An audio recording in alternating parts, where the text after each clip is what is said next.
On va voir comment représenter en perspective intérieure à un point de fuite une salle de séjour. Alors on va commencer par placer l'horizon dans la feuille. Donc l'horizon on le met pratiquement au milieu, un peu plus haut que le milieu. Je vais mettre ici à 12 cm du bas. Et ensuite on place le sol. Alors le sol, si on est à 2 cm par mètre, il est à 1,60 m, donc ça va nous faire 3,2 m. Donc il est à 1,60 m puisque on considère qu'il est à la hauteur de l'œil. Et on va mettre le point principal au milieu de la page. Donc on a à peu près 30 cm, donc à 15 ici, on met le point de fuite principal.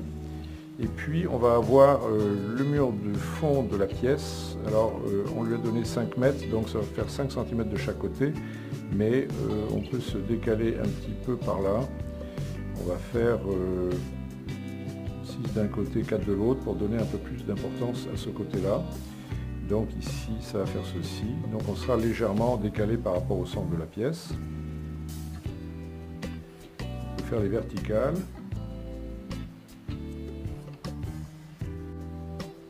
Et à partir de là, on peut commencer à tracer le cadre de la pièce. L'impression générale que ça donne à partir de ce point de fuite pour la personne qui est à cette position. Donc on a des fuyantes comme ceci.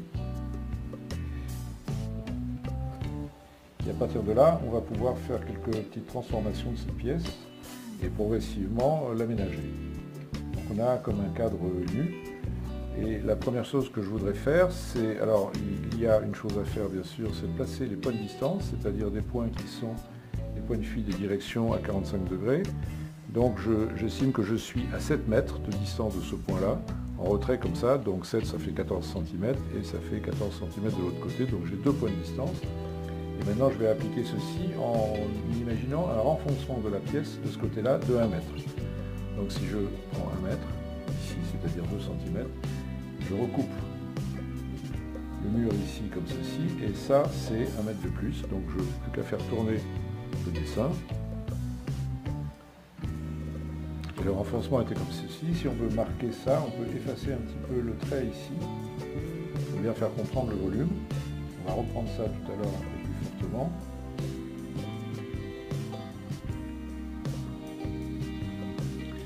Et de l'autre côté, alors là, on a 5 mètres, donc ici, il nous reste 4 mètres. On va reprendre une petite longueur pour terminer avec 3 mètres. On va se donner 3,50 m, 7 cm. On va faire ici. On va couper la pièce comme ça. Et on va rajouter ici 1 mètre. Donc 1 mètre ici, il suffit de mesurer comme ceci et d'aller chercher le point de distance là-bas. Oui, la mécanique n'est pas compliquée à mettre en œuvre, il faut évidemment avoir compris comment ça fonctionne. Et là, on va dire qu'on a une ouverture de la pièce sur l'extérieur.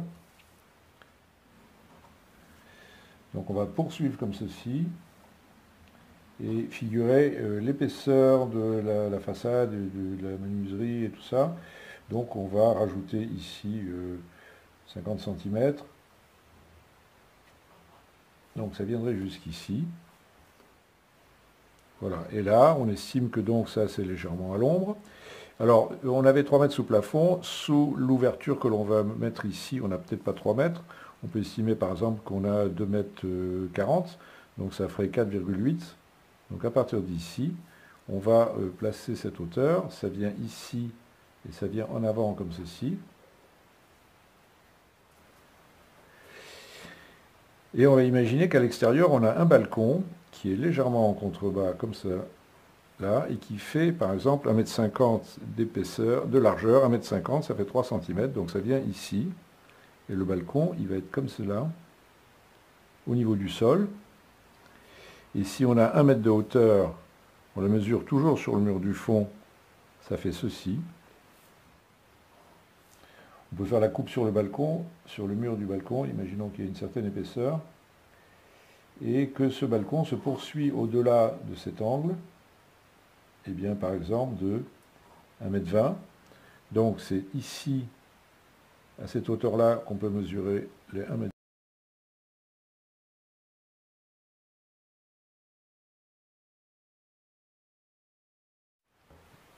Donc on va dire qu'on a des meubles dans cette partie du fond. On va avoir 2 tables basses comme ceci et un petit canapé entre les deux. Et ensuite on mettra une table devant. Donc les tables, je leur donne 90 de large. Les voici. Ici donc 1,80. On peut faire un petit peu moins. On va les tracer sur le sol. Donc ça encadre le passage ici en passant, en entrant dans la pièce. Et elles font 90 et on va les faire carrées, donc 90, on a le point de distance là-bas, 90 ça fait ça, donc ça occupe le renfoncement comme ceci, et ça va nous donner aussi la profondeur du canapé qui est ici, et les tables on peut leur donner, disons, la hauteur à peu près du canapé, 45 cm de hauteur, disons à peu près ça.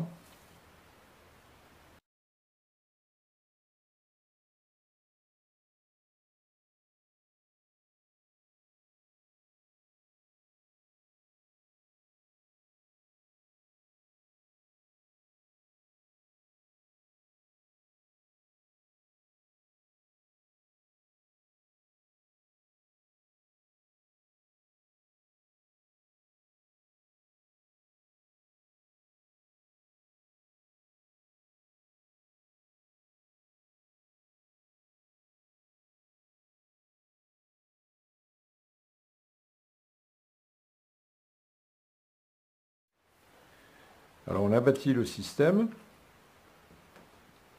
on peut compléter avec des éléments, par exemple si on voulait mettre un tableau sur le mur du fond, on peut le mesurer directement, on lui donner un peu plus de largeur que la banquette,